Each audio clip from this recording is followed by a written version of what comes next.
मद्रासी भजनी मेला। अध्याय -291। मद्री भजनी मेला तेंदुलकर 3, डॉक्टर कैप्टन हाटे और वामन नार्वेकर आदि की कथाएं। लगभग सन 1916 में एक मद्रासी भजन मंडली पवित्र काशी की तीर्थयात्रा पर निकली। उस मंडली में एक पुरुष, उनकी स्त्री, पुत्री और साली थी। अभाग्यवश उनके नाम यहाँ नहीं दिए जा रहे हैं।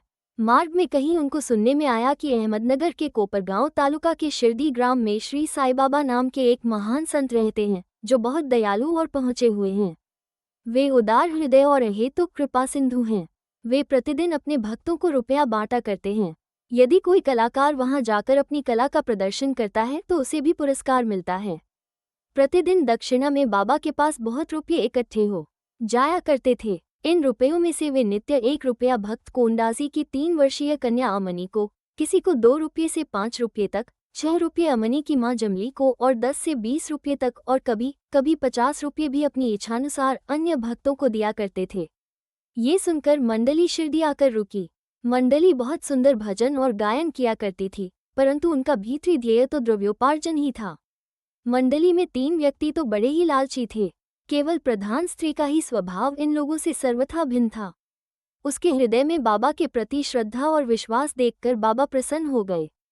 फिर क्या था, बाबा ने उसे उसके इष्ट के रूप में दर्शन दिए और केवल उसे ही बाबा सितानाथ के रूप में दिखलाई दिए, जबकि अन्य उपस्थित लोगों को सामान्य ही। अपने प्रिय इष्ट का दर्शन पाकर वो द्रवित हो गई तथा उसका कंठ रुंध गया और आंखों से अश्रुधारा बहने लगी। तभी प्रेमोन्मत्त हो वो ताली बजाने लगी। उसको इस प्रकार आनंदित देख लोगों को कौतूहल तो होने लगा, परंतु कारण किसी को भी ज्ञात न हो रहा था। दोपहर के पश्चात उसने वो भेद अपने पति से प्रकट किया। बाबा के श्रीराम स्वरूप में उसे कैसे दर्शन हुए इत्यादि उसने सब बताया। पति ने सोचा कि मेरी स्त्री बहुत भोली और भावुक है, अतः इसे राम का दर्शना होना एक मानसिक विकार के अतिरिक्त कुछ नहीं है। उसने ऐसा कहकर उसकी उपेक्षा कर दी कि कहीं ये भी संभव हो सकता है कि केवल तुम्हें ही बाबा के रूप में दिखें और अन्य लोगों को सदैव की भांति ही। स्त्री ने कोई प्रतिवाद न किया, क्योंकि उसे राम के दर्शन जिस प्रकार उस समय हुए थे वैसे ही अब भी हो रहे थे। उसका मन शांत, स्थिर और संतृप्त हो चुका था। आश्चर्यजनक दर्शन। इसी प्रकार दिन बीत गए। एक दिन रात्रि में उसके पति को एक विचित्र स्वप्न आया। उसने देखा कि एक बड़े शहर में पुलिस ने गिरफ्तार कर रस्सी से बांधकर उसे कारावास में डाल दिया है। तत्पश्चात ही उसने देखा कि बाबा शांत मुद्रा में सींगचों के बाहर उसके समीप खड़े हैं। उन्हें अपने समीप खड़े देखकर वो गिड़गिड़ा कर कहने लगा कि आपकी कीर्ति सुनकर ही मैं आपके श्रीचरणों में आया हूँ। फिर आपके इतने निकट होते हुए भी मेरे ऊपर यह विपदा क्यों आए? तब वे बोले, तुम्हें अपने बुरे कर्मों का फल अवश्य भुगतना चाहिए। वो पुनः बोला कि इस जीवन में मुझे अपने ऐसे कर्म की स्मृति नहीं, जिसके कारण मुझे ये दुर्दिन देखने को मिला। बाबा ने कहा कि यदि इस जन्म में नहीं तो गत जन्म में अवश्य कोई बुरा कर्म किया होगा। तब वो कहने लगा कि मुझे अपने गत जन्म की कोई स्मृति नहीं, परंतु यदि एक बार मान भी लूं कि कोई बुरा कर्म हो भी गया होगा तो आपके यहाँ होते हुए तो उसे भस्म हो जाना चाहिए, जिस प्रकार सूखी घास अग्नि द्वारा शीघ्र भस्म हो जाती है। बाबा ने पूछा, क्या तुम्हारा सचमुच ऐसा दृढ़ विश्वास है? उसने कहा, हाँ। बाबा ने उससे अपनी आंखें बंद करने को कहा और जब उसने आंखें बंद की, उसे किसी भारी वस्तु के गिरने की आहट सुनाई दी। आंखें खोलने पर उसने अपने को कारावास से मुक्त पाया। पुलिसवाला नीचे गिरा पड़ा है तथा उसके शरीर से खून प्रवाहित हो रहा है। ये देखकर वो अत्यंत भयभीत दृष्टि से बाबा की ओर देखने लगा। तब बाबा बोले कि अब तुम्हारी अच्छी तरह खबर ली जाएगी। पुलिस अधिकारी अभी आएंगे और तुम्हें गिरफ्तार कर लेंगे। तब वो गिड़गिड़ा कर कहने लगा कि आपके अतिरिक्त मेरी रक्षा और कौन कर सकता है? भगवान मुझे किसी प्रकार बचा लीजिए। तब बाबा ने फिर उससे आंखें बंद करने को कहा। आंखें खोलने पर उसने देखा कि वो पुनर्तः मुक्त होकर सींगचों के बाहर खड़ा है और बाबा भी उसके समीप ही खड़े हैं। तब वो बाबा के श्रीचरणों पर गिर पड़ा। बाबा ने पूछा कि मुझे बताओ तो तुम्हारे इस नमस्कार और पिछले नमस्कारों में किसी प्रकार भिन्नता है या नहीं? इसका उत्तर अच्छी तरह सोच कर दो। वो बोला कि आकाश और पाताल में जो अंतर है वही अंतर मेरे पहले और इस नमस्कार में है। मेरे पूर्व नमस्कार तो केवल धन प्राप्ति की आशा से ही थे, परंतु यही नमस्कार मैंने आपको ईश्वर जानकर ही किया है। पहले मेरी धारणा ऐसी थी कि यवन होने के नाते आप हिंदुओं का धर्म भ्रष्ट कर रहे हैं। बाबा ने पूछा कि क्या तुम्हारा यवन पीरों में विश्वास नहीं? प्रत्युत्तर में उसने कहा, जी नहीं। तब वे फिर पूछने लगे कि क्या तुम्हारे घर में एक पंजा नहीं? क्या तुम ताबूत की पूजा नहीं करते? तुम्हारे घर में अभी भी एक काटबीबी नामक देवी है जिसके सामने तुम विवाह तथा अन्य धार्मिक अवसरों पर कृपा की भीख मांगा करते हो। अंत में जब उसने स्वीकार कर लिया तो वे बोले कि इससे अधिक अब तुम्हें क्या प्रमाण चाहिए। तब उनके मन में अपने गुरु श्री रामदास के दर्शन की इच्छा हुई।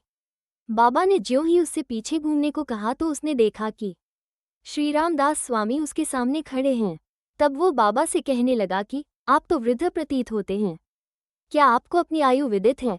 बाबा ने पूछा कि तुम क्या कहते हो कि मैं बूढ़ा हूँ? थोड़ी दूर मेरे साथ दौड़कर तो देखो। ऐसा कहकर बाबा दौड़ने लगे और वह भी उनके पीछे पीछे दौड़ने लगा। दौड़ने से पैरों द्वारा जो धूल उड़ी उसमें बाबा लुप्त हो गए और तभी उसकी नींद भी खुल गई। जागृत होते ही वो गंभीरतापूर्वक इस स्वप्न पर विचार करने लगा। उसकी मानसिक प्रवृत्ति में पूर्ण परिवर्तन हो गया। अब उसे बाबा की महानता विदित हो चुकी थी। उसकी लोभी तथा आशंक वृत्ति लुप्त हो गई और हृदय में बाबा के चरणों के प्रति सच्ची भक्ति उमड़ पड़ी। वो था तो एक स्वप्न मात्र ही, परंतु उसमें जो प्रश्नोत्तर थे वे अधिक महत्वपूर्ण थे।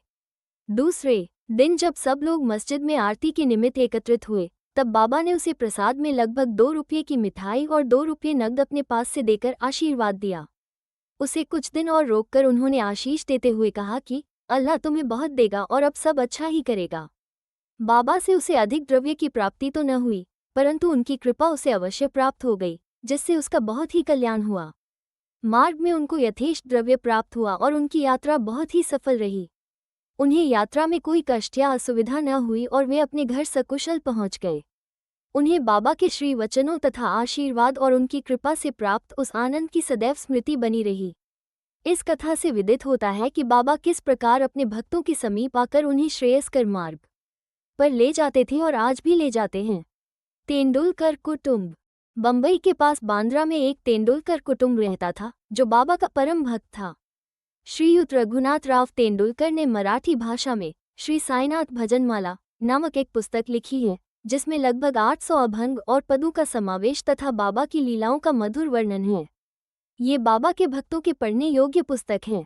उनका ज्येष्ठ पुत्र बाबू डॉक्टरी परीक्षा में बैठने के लिए अनवरत अभ्यास कर रहा था। उसने कई ज्योतिषियों को अपनी जन्म कुंडली दिखाई, परंतु सभी ने बतलाया कि इस वर्ष उसके ग्रह उत्तम नहीं हैं, किंतु अगले वर्ष परीक्षा में बैठने से उसे अवश्य सफलता प्राप्त होगी। इससे उसे बड़ी निराशा हुई और वह शांत हो गया। थोड़े दिनों के साथ उसने अपने पुत्र की निराशा तथा अशांति की बात भी बाबा से कही। उनके पुत्र को कुछ दिनों के पश्चात ही परीक्षा में बैठना था।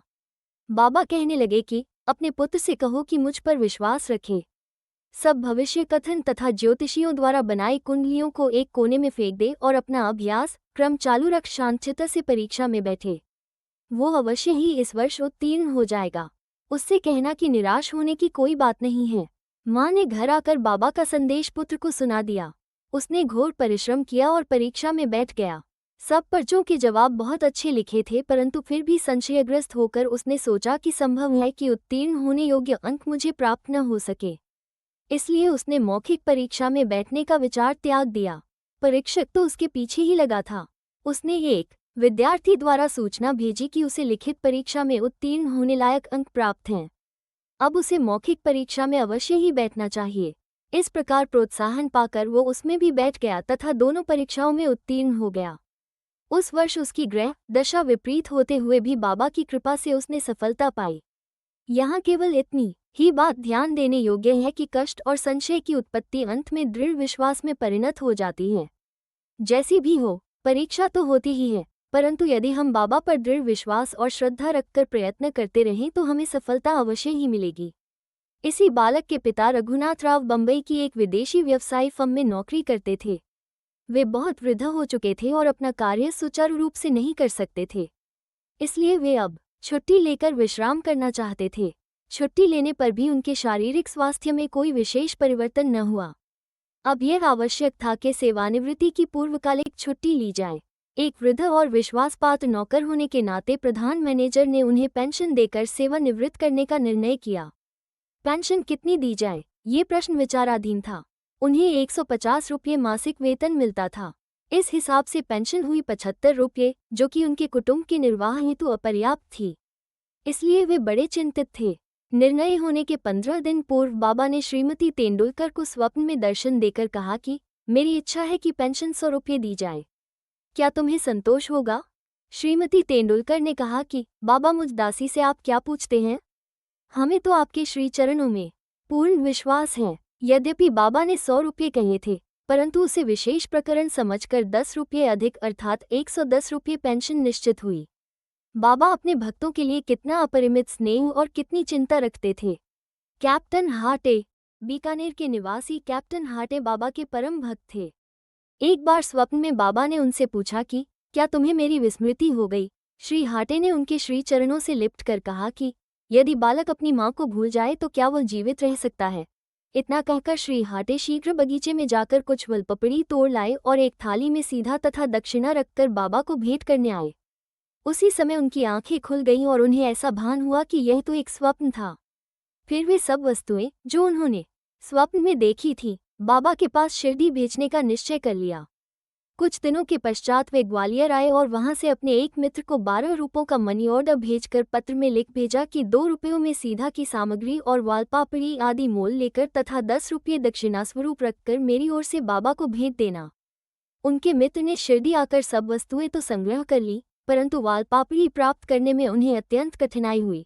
थोड़ी देर के पश्चात ही उन्होंने एक स्त्री को सिर पर टोकरी रखे सामने से आते देखा। उन्हें ये देखकर अत्यंत आश्चर्य हुआ कि उस टोकरी में वालपापड़ी के अतिरिक्त कुछ न भी न था। तब उन्होंने वालपापड़ी खरीद कर सब एकत्रित वस्तुएं लेकर मस्जिद में जाकर श्री हाटे की ओर से बाबा को भेंट कर दी। दूसरे दिन श्री निमोनकर ने उसका नैवेद्य तैयार कर बाबा को भोजन कराया।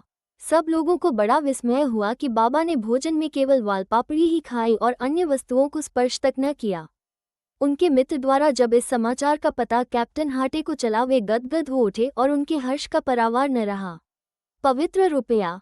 एक अन्य अवसर पर कैप्टन हाटे ने विचार किया कि बाबा के पवित्र करकमलों द्वारा स्पर्शित 1 रुपया लाकर अपने घर में अवश्य ही रखना चाहिए। अचानक ही उनकी भेंट अपने एक मित्र से हो गई जो शिरडी जा रहे थे। उनके हाथ ही श्री हाटे ने 1 रुपया भेज दिया। शिरडी पहुंचने पर बाबा को यथायोग्य प्रणाम करने के पश्चात उसने दक्षिणा भेंट की, जिसे उन्होंने तुरंत ही अपने जेब में रख लिया।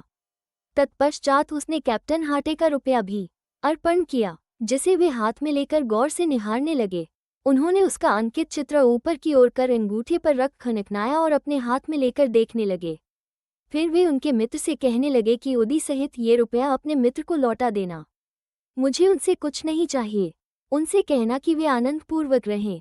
मित्र ने ग्वालियर आकर वो रुपया हाटे को देकर वहां जो कुछ हुआ था वो सब उन्हें सुनाया, जिसे सुनकर उन्हें बड़ी प्रसन्नता हुई और उन्होंने अनुभव किया कि बाबा सदैव उत्तम विचारों को प्रोत्साहित करते हैं। उनकी मनोकामना बाबा ने पूर्ण कर दी। श्री वामन नार्वेकर। पाठकगण अब एक भिन्न कथा श्रवण करें। एक महाशय जिनका नाम वामन नार्वेकर था, उनकी साईं चरणों में प्रगाढ़ प्रीति थी। एक बार वे एक ऐसी मुद्रा लाए जिसके एक ओर राम, लक्ष्मण और सीता तथा दूसरी ओर करबद्ध मुद्रा में मारुति का चित्र अंकित था।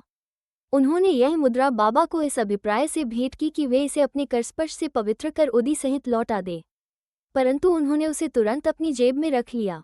श्यामा ने वामनराव की इच्छा बताकर उनसे मुद्रा वापस करने का अनुरोध किया। तब वे वामनराव के सामने ही कहने लगे कि ये भला उनको क्यों लौटाई जाए, इसे तो हमें अपने पास ही रखना चाहिए। यदि वे इसके बदले में 25 रुपया देना स्वीकार करें तो मैं इसे लौटा दूंगा। वो मुद्रा वापस पाने के हेतु श्री वामनराव ने 25 रुपये एकत्रित कर उन्हें भेंट किए। तब बाबा कहने लगे कि इस मुद्रा का मूल्य तो 25 रुपयों से कहीं अधिक है। श्यामा, तुम इसे अपने भंडार में जमा करके अपने देवालय में प्रतिष्ठित कर इसका नित्य पूजन करो। किसी का साहस न था कि वे ये पूछ ले कि उन्होंने ऐसी नीति क्यों अपनाई। ये तो केवल बाबा ही जाने कि किसके लिए कब और क्या उपयुक्त है। श्री सद्गुरु साईनाथार्पणमस्तु। शुभं भवतु।